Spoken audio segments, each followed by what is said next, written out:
In this video, I'm going to show you how to replace your rear caliper on this Ford F-450. Let's get started. Let's start by removing the wheels. Take off all 10 21mm lug nuts.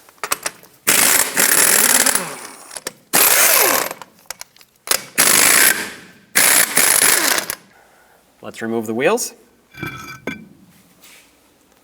This one's stuck.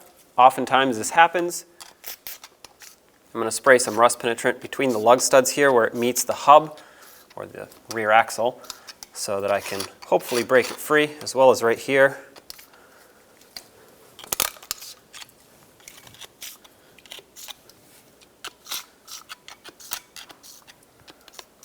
I'm going to first try a rubber mallet from the backside. Try not to use a steel hammer because it can damage things, and just slowly tap it away. It's most likely not going to fall off, but I'm going to put a lug nut here just for safety in case it does.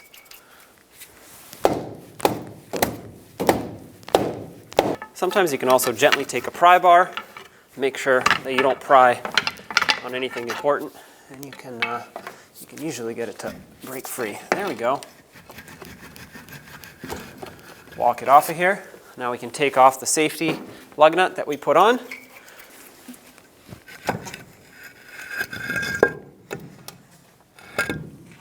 To replace this caliper, I'm going to start by breaking free the banjo bolt on the brake hose so that after the caliper is off, we can easily remove this so we can transfer it to the new one. For me, this is a 14mm bolt. Break it free. Fluid will come out, so make sure you have a collection bucket underneath, and then snug it up to restrict the flow of brake fluid until we're ready to take this off. Next, let's remove the two slider pin bolts. These for me are 16mm in size. There's one. I'm going to leave it partially threaded in so I can hold this caliper while I take off the top one. Okay, take these off all the way. They should be able to slide out completely.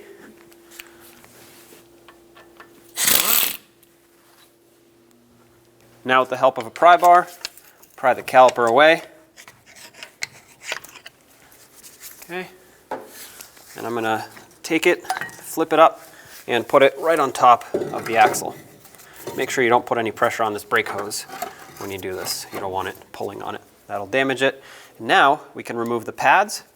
They should just slide out.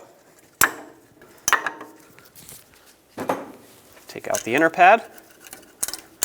Take note of how these spring clips are set up here. They're grabbing the pad on the inside, and the hook actually goes over the bracket.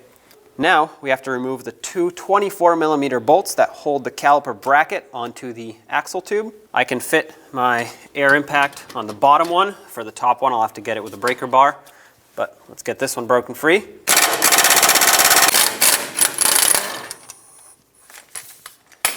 Leave this threaded in a few threads so that it can hold the bracket while you take off the other one. To break this top bolt free, I'm going to use a long breaker bar with my 24mm socket. And there we go. All right. At this point, I have a ratchet that'll fit in here, so I'm going to switch to that. And of course, make sure you don't go all the way so you don't get your ratchet jammed in here. I'm going to have to wrench it at the end.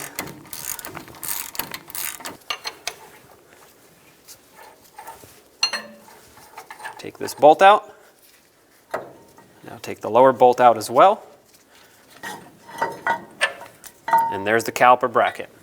Now you would take your new caliper and remove these slider pins. Even though there is some grease inside already, I always recommend putting more in. Now you want to add some grease to this. You don't necessarily need to put it here. You can put a thin layer, but a lot of it is just going to get wiped off as you put it into the boot. So what I like to do in this style caliper is actually put it inside the boot and work it around in there. I'll do this to both sides. Make sure you pop this out. There we go. You don't need a lot. If there is too much, it'll just squeeze out at the end, so don't worry about that. And put a thin coating on the pin. And make sure this gets worked in there. Then slide the pin back through. Make sure you don't pinch this boot. All the way. As you can see, all the excess grease will slide out So you can wipe this off and reuse it for the next pin. Make sure this slides smoothly when you're done. And then you would do the same to this pin. Now you want to take a little bit of grease and apply it right here where the anti-rattle clips go, on the outside, on the top, and on the inside here. The reason you want to cover this area with grease is so that rust doesn't build up in between here. It still might, but at least it'll slow it down. And now take the anti-rattle clip and put it on. Make sure it's facing the right way with these tabs facing outwards, not towards the inside. Make sure it clicks on nice and tight. You don't want this to move around.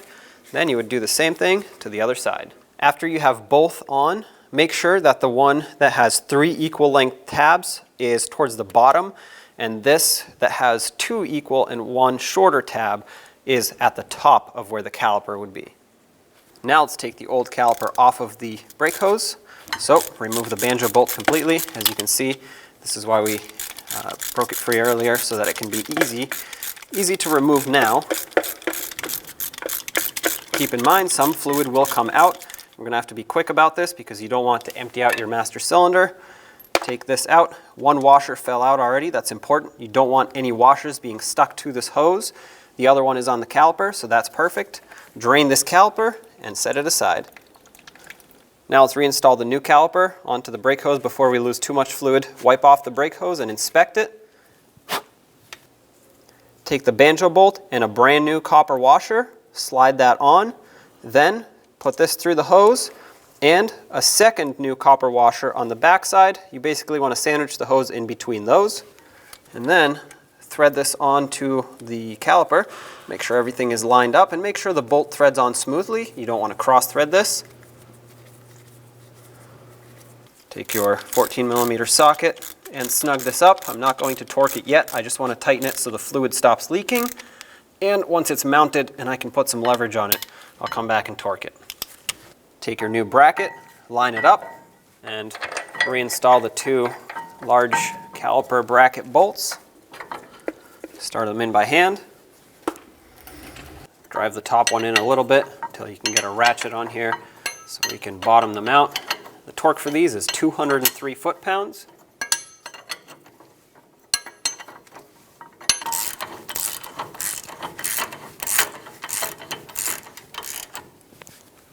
That's bottomed out. Let's do the same to the bottom one.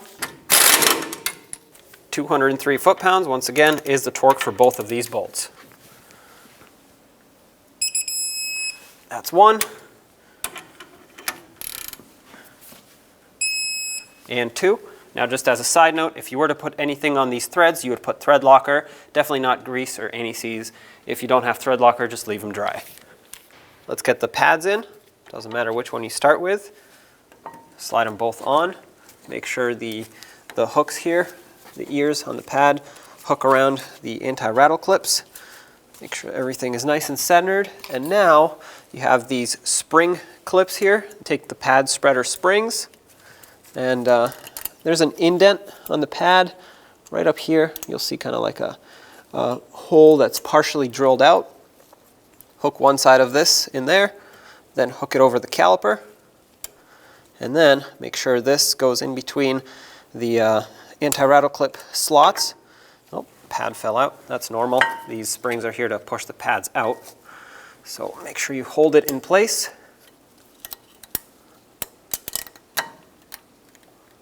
If the pad spreader springs don't look even on both sides, it's most likely because the anti-rattle clip moved. They do have a little bit of an adjustment, so make sure it's centered. Now, while holding the pads, just in case they want to pop off, let's put the lower spring in, hook this in, just like so.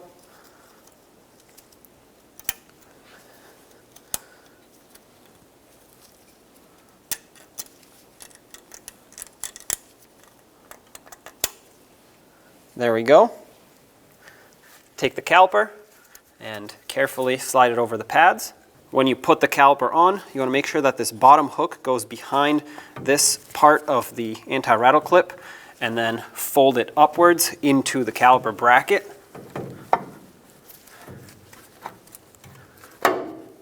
Take the slider pin bolts. I put a little bit of grease on the shank, try to avoid putting it on the threads. If you were to put anything, put thread locker. Slide them in. Make sure this lines up. Start the bolts in by hand so you don't cross thread them. Tighten this up and then torque it to 26 foot-pounds. That's one. And two. Now let's move to the banjo bolt and tighten that up. 26 foot-pounds also for the banjo bolt.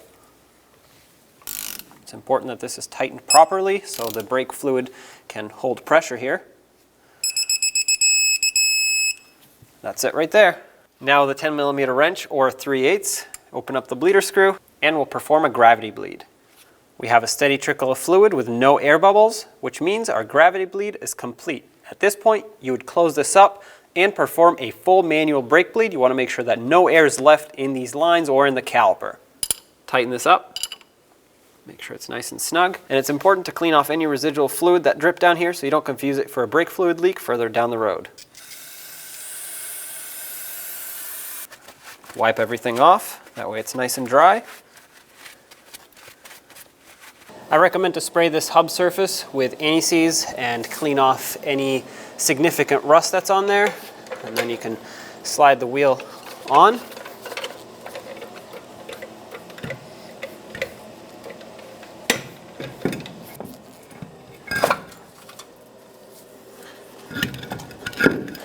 Now take the second wheel.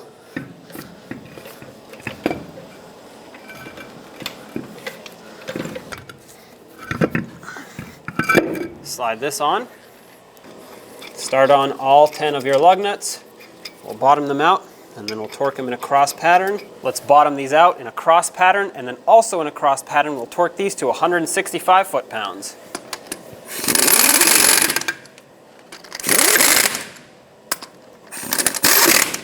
$165 in a cross pattern.